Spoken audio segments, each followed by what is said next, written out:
The Guild is Maximum Lawyers' community of legal entrepreneurs who are taking their businesses and lives to the next level.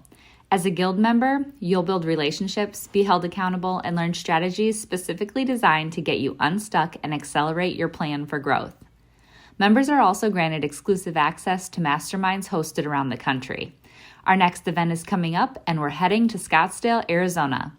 There's something truly magical about the power of these in-person connections where real-time breakthroughs happen. Picture this. You're surrounded by like-minded law firm owners tackling your business and mindset challenges together.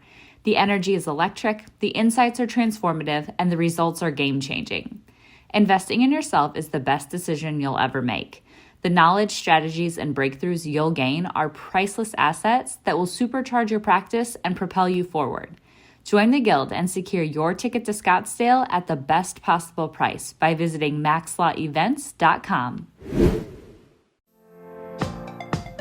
Just like anybody who owns a firm and who's running a firm, we have a lot to learn ourselves, that we're always trying to grow, to improve, and to push ourselves to really become excellent attorneys and excellent legal marketers and excellent bosses. And thinking it all through, you and I were talking about, what are the things that you and I can do to sort of push ourselves? And we thought, why not talk that through on the show itself? Why not let our guard down a little bit and see where it takes us? Run your law firm the right way. This is the Maximum Lawyer Podcast. Your hosts, Jim Hacking and Tyson Mutrux. Let's partner up and maximize your firm. Welcome to the show. You're back on the Maximum Lawyer Podcast. I'm Jim Hacking. And I'm Tyson Mutrux. Hey, Jimmy, what's going on, bud? Oh, Tyson, it was a great weekend. We had beautiful weather here in St. Louis. I think most of the country had really nice weather. I did want to mention that our numbers are up on the podcast. We've been getting a lot more subscribers and people paying attention to our show. I had a couple shout outs from friends who randomly found us, and I think the thing's really starting to take off. Yeah, and it's from December to January, it doubled. I think it may even tripled. And then from January and February, our numbers are up too. It has been really nice. It's been growing. The listeners have been spreading the word, which I appreciate.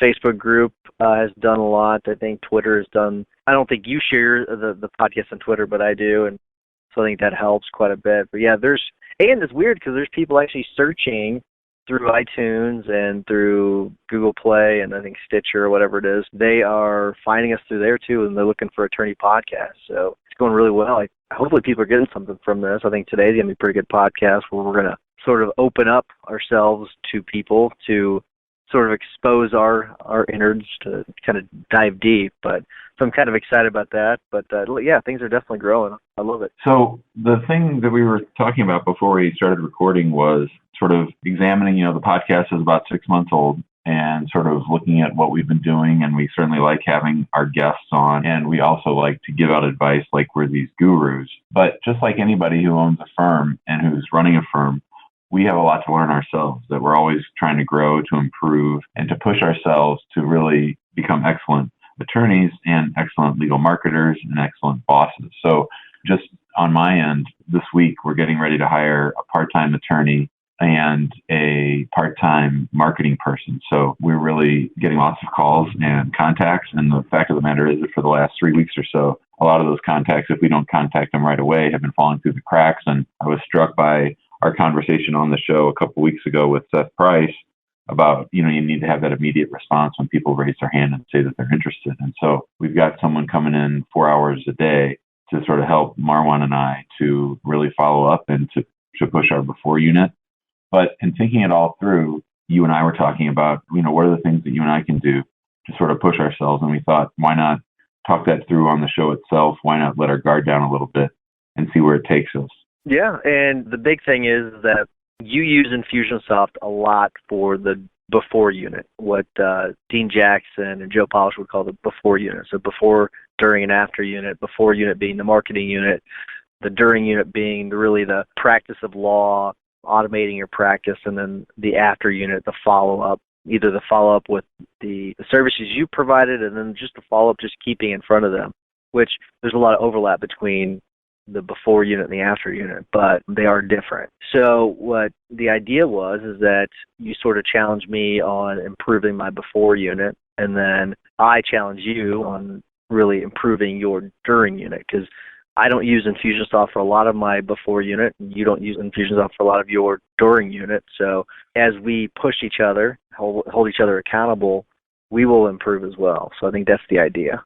Yeah, and you and I sort of hold ourselves out as experts and gurus every now and then on this show, and obviously I think that we learn more from our guests, and I learn more from talking to you than I do just sitting around thinking about how smart I am. But I remember there was a phase that I went through when I was listening to Entrepreneur on Fire, which is a podcast with John Lee Dumas. That guy records 7 podcasts a week. He issues 7 a week.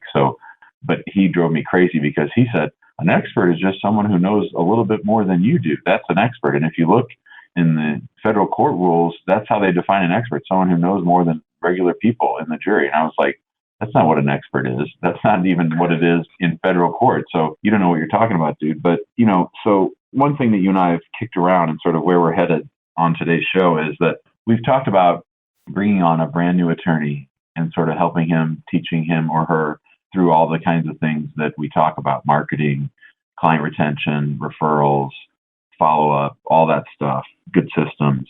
And it occurred to me over the weekend, and you and I talked about it this morning, is that, on the one hand, we could just hold ourselves out as gurus and act like we know everything. On the other hand, we could take the show in a little bit of a different direction and sort of use the show to talk out loud about the things that we're struggling with and the things that give us bad dreams or things that we worry about, and sort of lay it all out there and use the show as sort of a way to see how our mind works, to how we approach solving problems.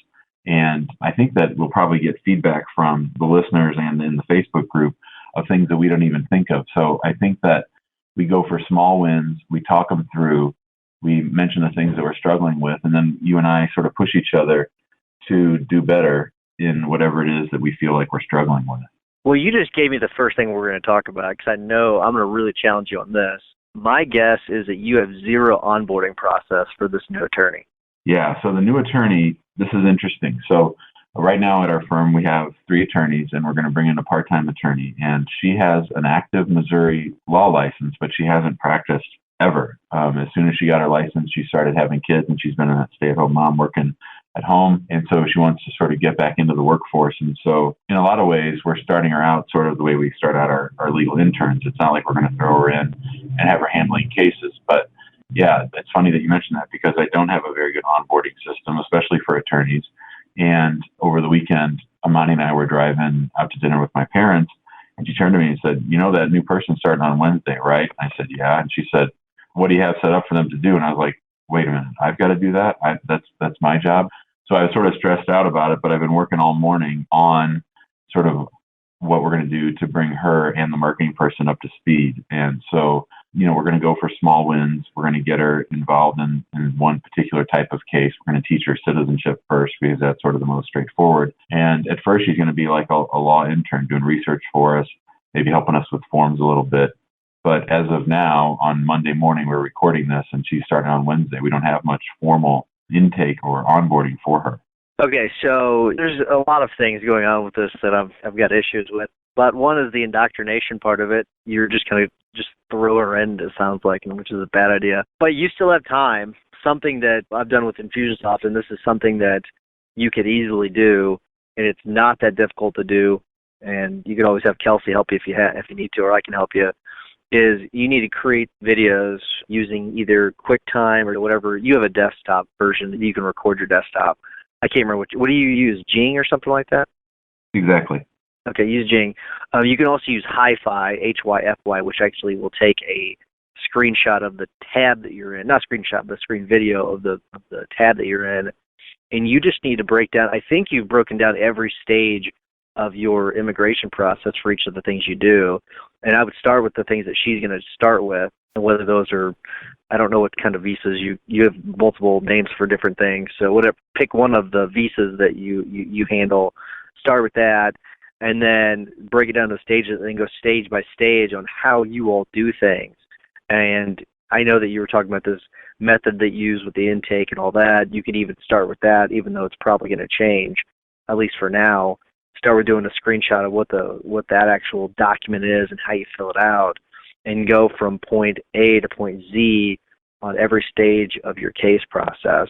That way, the next time you do this, and whenever you hire this assistant too, so you're hiring a new assistant, you're hiring a new attorney, and as you hire more and more people, these aren't going to be the last hires you ever make. You're probably going to make some more this year. So every time you onboard them, all you have to do is put them into the system, and they will watch these videos, and it'll train them. I've done this multiple times now, and the way I have it set up, Jimmy, is they sit down at their computer, they watch Module 1, and then it automatically, once it's done, they get an email with Module 2. When they're done with Module 2, they get another email. It pushes them into Module 3. And so they go stage by stage by stage until they've done all of it. And I think it took 3 full days for my last hire to go through all of them. Angie went through all of them in those 3 days. So it's a lot of videos. You don't have to do that many between now and then, but you should do things like that because that way they can reference it. The thing that we always talk about is that they can go back and reference it. They don't have to come and bother me and ask me questions. They can just rewatch the video if they want to. So that is one key thing that you can start doing that's going to save you a bunch of time in the future. And I think you have an office manual, so a lot of this can just go right off your office manual, which is easy to do. So you're proposing that I do this ahead of time before she starts as opposed to doing it contemporaneously with her and recording it? Correct. That way it'll allow you to edit things if you need to. So you could do, I guess, go through it generally with her after you've watched the videos or before, or I don't even think you need to. I think if you do a video that fully explains everything, they do the video, you briefly discuss it afterwards, and she's good to go. I definitely don't think you need to sit down with her and do these videos at the same time. You may also creep her out a little bit. Right. Okay. All right. I like that. I certainly like picking one topic. And one of the things that got me on this kick and wanting to talk to you about this, besides the fact that I'm sort of in this scenario where we're bringing on 2 new people, so it makes sense to talk about better practices when it comes to onboarding, is that I heard one of the podcasts that I listen to is Clayton Mask, and one of the Martineaus have that small business success podcast from Infusionsoft that I like, especially when they bring in people sort of from their elite forum, people who have grown their businesses. And somebody along the way was talking about how, that running a business is sort of like raising kids. And so, like if you have a child who's like 4 or 5 and every day you button up their coat and zip up their coat and get them all ready, you can do that. And it's faster than taking the time to teach them how to put on their coat, how to zip up their coat, how to close the buttons, how to pull up their hood, how to tie the string and all that stuff. That, yeah, it's going to spend you a little bit more time at the beginning, but in the long run, it's going to save you a lot more time. So what I'm not very good at doing is doing that, taking that time, taking that break to build it out in a way that then I don't have to keep doing it over and over again and spending time doing it myself. Yeah, and you don't even have to automate at this stage. I mean, automating it is an advanced step, and for the listeners that don't have Infusionsoft, you don't need it. I mean, Hi-Fi is free, Hyfy. On my desktop, on my Mac, I use QuickTime. That's free. It comes with a Mac. I think Jing is free. These are all free things you could use. So it's not things that you have to spend extra money on. But what you can do, though, is you just you can put it on a flash drive. You can email it to your employees, whatever it might be. You just record the videos, and it can take 5 minutes at a time. Some of them may take a little bit longer, may take half an hour. Some of them may be an hour, depending on what you do. But these aren't things you have to spend extra money on, and you don't even have to automate it. At some point, Jimmy, since you use Infusionsoft, you need to automate it because it's not that hard to do. There are ready-made, I think, webinar type, or not webinar, but video type of campaigns where you can just plug in the videos. I custom built mine because I was using it. I based it upon another campaign I'd already built, but you could just plug it in based upon what Infusionsoft has already created for us, and then it's pretty easy. You may not have time between now and Wednesday to do all your videos and automate it, but at least you'll have your videos that you can plug and play going forward. Okay, that's great. So I think that I talked about working on citizenship, but the fact is that H-1B season is upon us.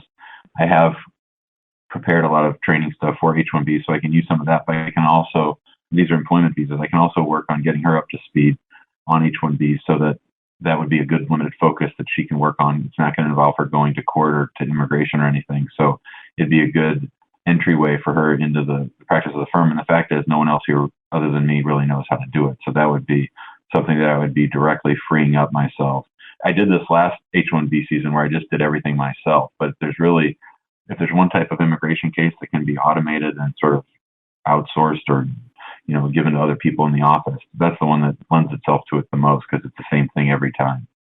Do you do that because it's easier? Yeah, I do it because it's easier. I can knock one out myself in about 2 hours. And this year we have twice as many as we have last year. This year we're going to have about 15 H-1Bs. But if I taught someone else how to do it, they could do it probably in 3 or 4 hours. And then eventually, they would get up to speed to do it as quickly as I do, especially if I, wrote it all out.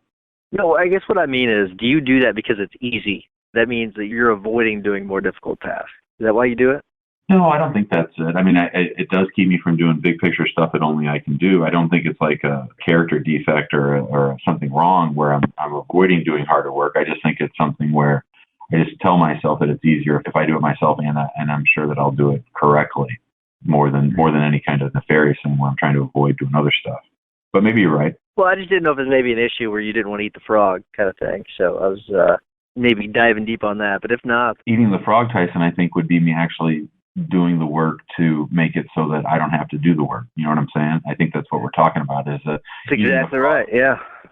Yeah, and so maybe there is some of that. And what I need to commit to doing is taking that first hour of the day and eating the frog and doing things. And that's sort of why I wanted to talk about it on the podcast is, to sort of be accountable and say, okay, are you going to walk the walk or talk the talk? And so I think that that's a good thing is that I spent some time this morning. I can spend some time tomorrow morning just getting ready for her and doing it in a way that sort of makes sense, and it's going to free me up in the long run to scale. Because as long as it's all locked up in my head, I'm never going to be able to scale, and I'm never going to be able to be free of doing all the work. Yeah, and I want to give you a different way of looking at this too, right? So you got this new employee, and you got this person that's going to work for you part-time. Let's say the attorney and the assistant that you're hiring. You have two people that you want to work for you for a long time. And part of what you're doing with your employees is you're also marketing to them as well. You are giving them signs like, hey, this is a stable environment to come into. We're going to be around for a while. We want you to grow inside of this firm and actually make a career of this. If they walk in on Wednesday and they're kind of like, you're kind of like, well, what are we going to do today? Well, here's this manual. Let's go over this and talk a little bit here. It's lunchtime. Oh, after lunchtime, maybe we'll do this, or maybe I'll have you sit with Amani. It doesn't seem that organized. Whereas if you had them sit down, hey, thanks for joining the firm. All right, today here's what we have planned out for you. You're going to go through modules 1, 2, 3, 4, and 5. Here's the things we're going to cover. Once you're done with that, every time you get done with each module, you're going to get a new one. And then if you have any questions after each module, just come talk to me. And then also we're going to go through the user manual at this point. Here's these different things we're going to do here and there. You're much more organized. You're signaling to them, we've got our stuff together. And this is a firm to stay at. So that way you're not investing your money in these people, and then they're looking for the next 3 months for another job.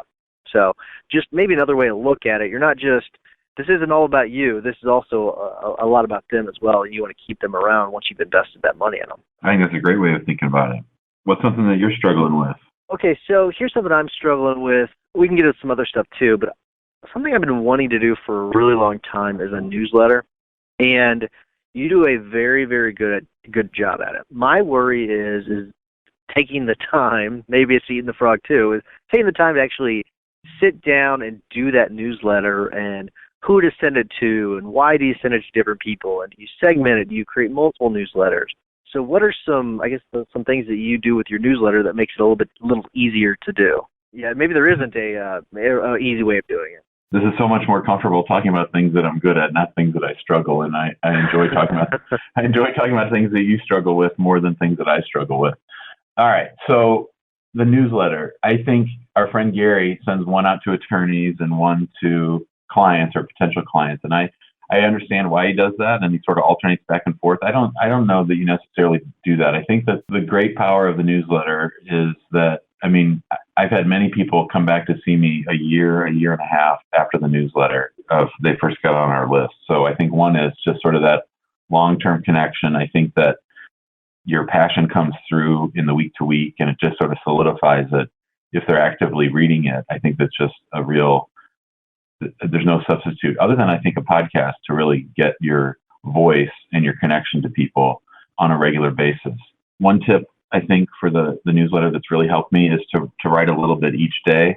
Because if you're sitting down on Sunday morning or Monday morning to crank out a whole newsletter, it really can be stressful. But I've really gotten to where I write a little substantive Facebook post each day, maybe a blog post a couple times a week. And then I just repackage that all into the newsletter with links, pushing everyone back to the website to see the different things that we talk about or the YouTube videos. And, you're creating content regularly, Tyson. And so if you package it in a way to make it into bite-sized pieces, I think that's easier than looking at a blank piece of paper every Monday morning. Okay. Here's another thing, though, because you're very consistent about sending it out every Monday. Well, it may be at different times, but you send it out every Monday. I don't think you do, but do you ever skip a week where you're like, I'm too busy, I can't do it? No, I've never skipped. The only time I skipped one time.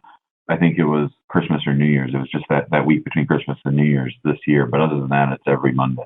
So I think everybody skips during the holidays just because it can be time consuming to get stuff done during the holidays. The thing is, people don't really remember if they just think they missed last week. They don't.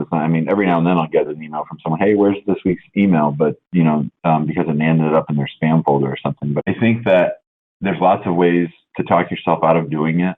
And one is, well, I have to do it every week, or, well, I have to have good content, or it can't be boring. And, we mix in stuff about our life and stuff about our family and stuff about the firm and stuff about client successes. And by the way, client successes are probably the biggest thing that people really like. Everyone always comments on that. And it's gotten to the point now where when I'm handling someone's case, they talk to me about the future date when their picture and their story is in the newsletter. So it's really become, really cool. Yeah, it's sort of a virtuous cycle where people sort of view that as something that they want to attain. They get their picture up on the wall here in the office, and they get their picture in the newsletter and on Facebook, and people really sort of like that. Okay, so here's another one of my fears when it comes to the newsletter. You know that I hate email. I hate email. I'm sure that there's some people that I would be sending this to that would also hate email as much as I do. But whenever I also send other things out during the holidays or during other times of the year where they get this, I like one year I did like National Donut Day. I sent an email out to clients, so like just things off the cuff that aren't really, they're not like all around a big holiday because everybody gets inundated with an email during a holiday. So I try to pick another day that's a little different that's kind of sets out. But occasionally I will get an email back from the client saying, hey, thanks for the email. By the way, do you such and such called me on the case? Do you have an update or whatever it may be? They're asking for an update. They're asking for a question about the case. When you send these emails, are you then getting responses from clients about their cases? No, I would say that I probably get, 5 or 10 emails back, and 5 of them are like, cool article, thanks for sending, or, hey, I have this other person I want to refer someone to.